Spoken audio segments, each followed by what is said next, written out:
Hello friends, hope you all are doing fine. Today let's revise some important one-liners related to amniotic fluid. The first important one-liner is, what is the specific gravity of amniotic fluid? Well, the range is from 1.008 to 1.010.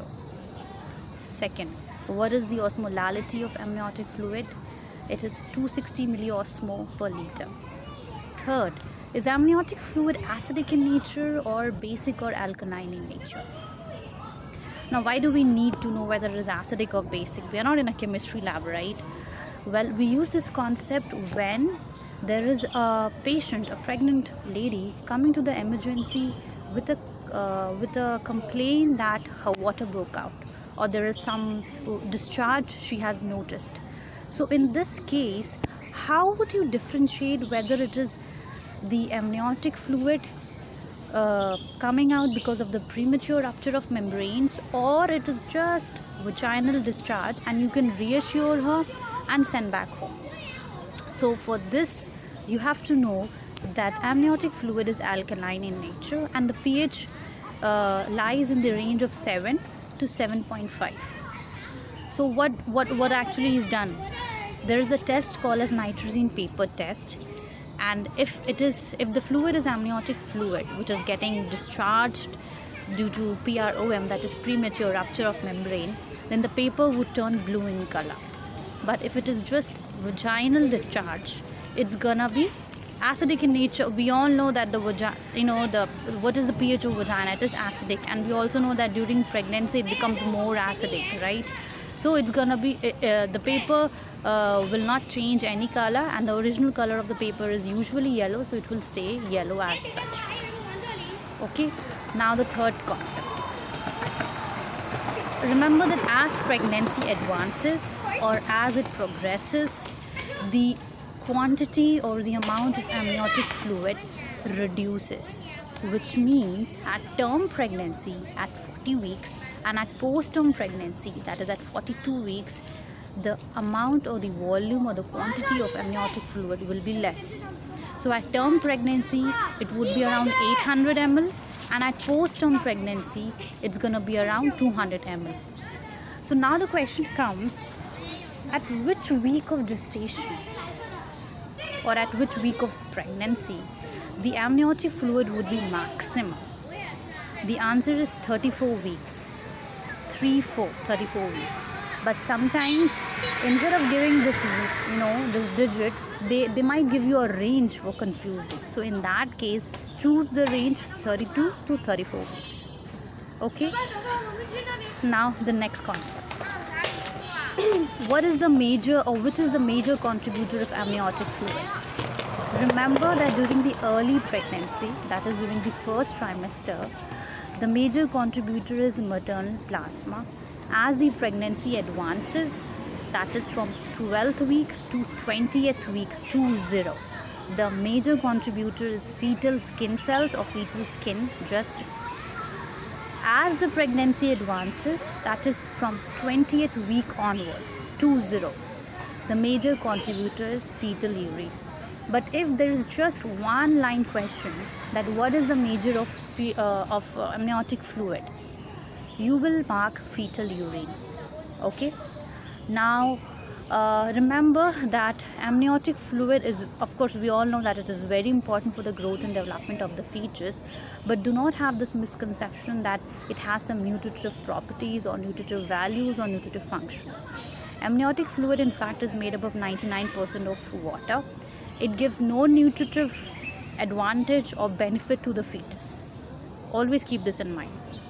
Let's move to the second concept. How do we measure amniotic fluid, and why the measurement is important? Well, we know that there are cases in which the amniotic fluid is less, and the term for that is oligohydramnios, whereas when it is more than the normal range, we use the term polyhydramnios.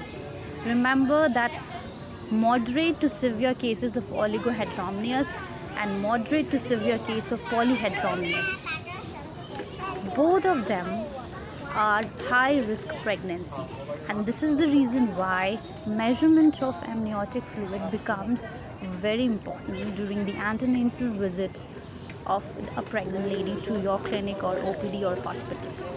So how do we measure that? Now, one of the very simple and basic way we all know it is AFI, that is amniotic fluid index, in which the abdomen, we do ultrasound, and the abdomen is divided into 4 quadrants, and in each quadrant we take the deepest vertical pocket, add the deepest vertical pocket of each quadrant, and then comes the value of AFI. So the normal range is from 5 to 24 centimeter. In case of oligohydramnios, it is less than 5, and in case of polyhydramnios, it is more than 25. Remember that this method is not the most sensitive method, and you will never use this method when it's a case of twin pregnancy. So now the next question comes, which is the most sensitive method? Which method we should go for? So it is the single deepest vertical pocket. Instead of dividing the abdomen into 4 and taking one vertical deep pocket from each abdomen, what we do in this method is that we just take one single vertical pocket, deep pocket, and we see the value. The normal range is from 2 to 8 centimeter. And again, in case of oligohydramnios, it's going to be less than 2 centimeter. In case of polyhydramnios, it is going to be more than 8 centimeter. Now, these are the 2 ways.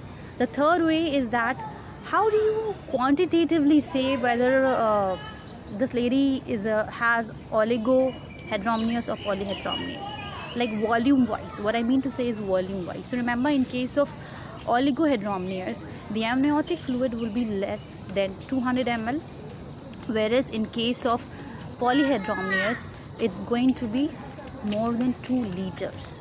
Okay, done. There's one more method by which you can have an idea whether the lady who has come to your OPD for antenatal visits is having oligohydramnios and polyhydramnios, and that is the clinical examination or the physical examination. Now, in case of oligohydramnios, the height of the uterus will be less than the period of gestation, whereas in case of polyhydramnios, the height of the uterus will be more than the period of gestation. So these are the ways through which amniotic fluid is calculated, and then you get to know whether it's a case of oligohydramnios, polyhydramnios, or the amniotic fluid lies in the normal range of value.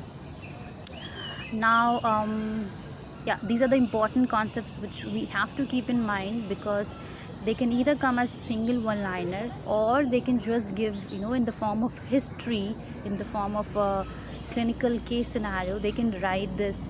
Instead of saying that the patient is having polyhydramnios, they might give you the value of AFI, or they might say that the amount of amniotic fluid is 2 liter.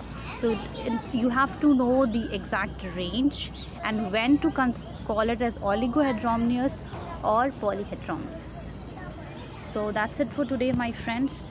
If you have some more important one-liners related to amniotic fluid, please do share it with all of us so that we can expand our knowledge more and more and become good doctors in future. Thank you. Bye-bye. Take care.